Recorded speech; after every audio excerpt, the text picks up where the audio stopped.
1936 में जब पंडित जवाहरलाल नेहरू ने ये ऐलान किया कि हिंदुस्तान में सिर्फ दो ही गिरोह हैं, एक अंग्रेज़ और दूसरा कांग्रेस, तो कायद आज़म ने उन्हें बरवक्त लिलकारा और मुसलमानों की मौजूदगी का एहसास दिलाते हुए उन्हें ये बावर करवाया कि यहाँ एक तीसरा गिरोह भी है जिसे मुसलमान कहते हैं। तो शेर की इस गर्ज से कांग्रेस के ऐवानों में जलजला आ गया। कायद के इस नारा हक का अंजाम ये हुआ कि कांग्रेस और इसके कमाश्तों ने कायद आज़म को निशाने पर रख लिया। बकूल मिस्टर खर्शीद हसन एक तरफ तो हिंदुस्तान में कांग्रेसी और उनके ज़र खरीद कायद आज़म को काफिर मगरबी तहज़ीब का दिलदादा, इस्लाम से न आशना और अंग्रेज़ का पिट्ठू कहकर उनसे मुसलमानों को दूर रखने की नाकाम कोशिश करते रहे, और साथ साथ दूसरे ममालिक खुसूसन इंग्लिस्तान में कायद आज़म को रजात पसंद, फ़िरका प्रस्त, लकीर का फ़कीर, मजहबी जुनूनी और ना जाने किस किस फर्जी रंग में पेश करके अंग्रेज़ कौम के सामने उनकी सियासी अपोजिशन को कमज़ोर करते रहे। कायद आज़म के अखलाक और किरदार से और दीन इस्लाम पर अमल के सबूत के लिए सिर्फ़ एक ही वाक़या काफ़ी है, जिसको मुंशी अब्दुर्रहमान ने अपनी किताब कायद आज़म का मज़हब और अक़ीदा में तहरीर किया है। वो लिखते हैं कि मौलाना शबीर अली थानवी कायद से अपनी एक मुलाकात की तफसील तहरीर करते हुए लिखते हैं कि दौरान गुफ्तगू में जनाह साहब से मैंने ये सवाल किया कि आप हज़ारों रुपया खर्च करके पंडाल वगैरह बनाते हैं और लोग गले फाड़ फाड़ कर नारा तकबीर कहते रहते हैं, उससे क्या फ़ायदा होता है? जनाह साहब ने फरमाया कि उससे गैर अक़वाम पर रोब पड़ता है। मैंने कहा, मैं एक और तदबीर बताता हूँ जिससे रूब ज़्यादा होगा। कायद आज़म ने फरमाया, वो किया है?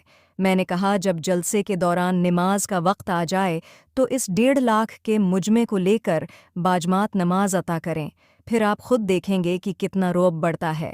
इस पर कायद आज़म ने जो जवाब दिया वो आपकी कमाल बसीरत का आईनादार सबूत है। आपने फरमाया, आप ठीक फरमाते हैं, मगर मैं इस वक्त इस पर अमल करने से माजूर हूँ। मैंने कहा कि आपको क्या उज़्र है? तो फरमाया कि आप बाजमात नमाज पढ़ने को तो कहते हैं, पर इमाम किसको बनाऊँ? मुमकिन है कि मेरा ख्याल दरस्त हो कि अगर मैं इमामत करूँ सब लोग न सही मगर कथीर तादाद में लोग मेरी इक्तदा में नमाज अता कर लेंगे, मगर मैं खुद को इमामत के काबिल नहीं समझता और न ही मुझ में उस काम की अहलियत है, इसलिए किसी दूसरे को इमाम बनाना पड़ेगा। अब मसला ये है कि अगर इमाम देवबंदी होगा तो बरेलवी उसकी इमामत में नमाज अता नहीं करेंगे, और अगर इमाम बरेलवी होगा तो देवबंदी नहीं पढ़ेंगे, और अलग अलग जमायतों की वजह से रौब पढ़ने का गैर अक़वाम पर मुसलमानों का इख्तिलाफ नुमायां होगा। तो इससे फ़ायदा की बजाय नुकसान होगा। दुश्मन मुसलमानों को अलग अलग देखकर मज़ीद दलीर होगा और उससे फ़ायदा उठाने की कोशिश करेगा। इसलिए फ़िल वक्त में इस तजवीज़ पर अमल करने से माजूर हूँ, आगे चलकर देखा जाएगा। मैंने कहा, इस पर अगर बात की तो बहस तवील हो जाएगी, इसके मुताल्लिक़ तो फिर अर्ज़ करूँगा।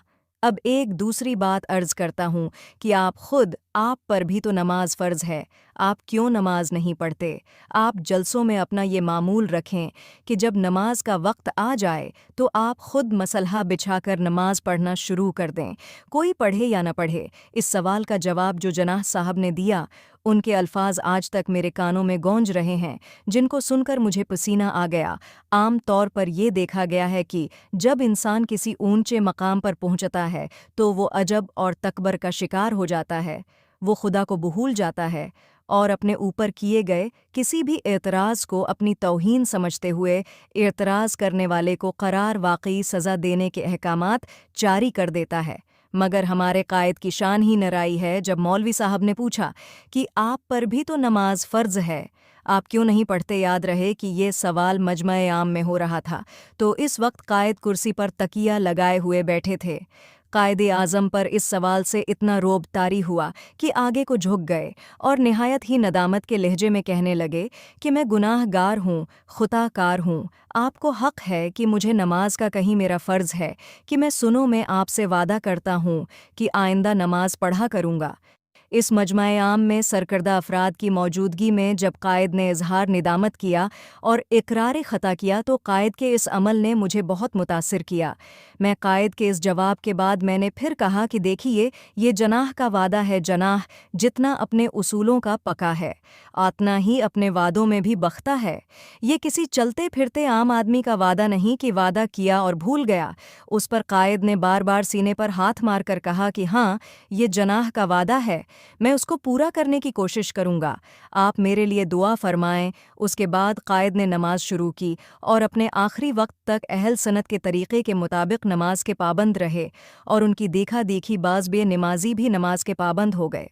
سبحان اللہ، یہ تھے ہمارے قائد جو وعدہ کیا اسے پورا کر کے دکھایا، چاہے وہ نماز پڑھنے کا وعدہ ہو یا پاکستان بنانے کا وعدہ ہو۔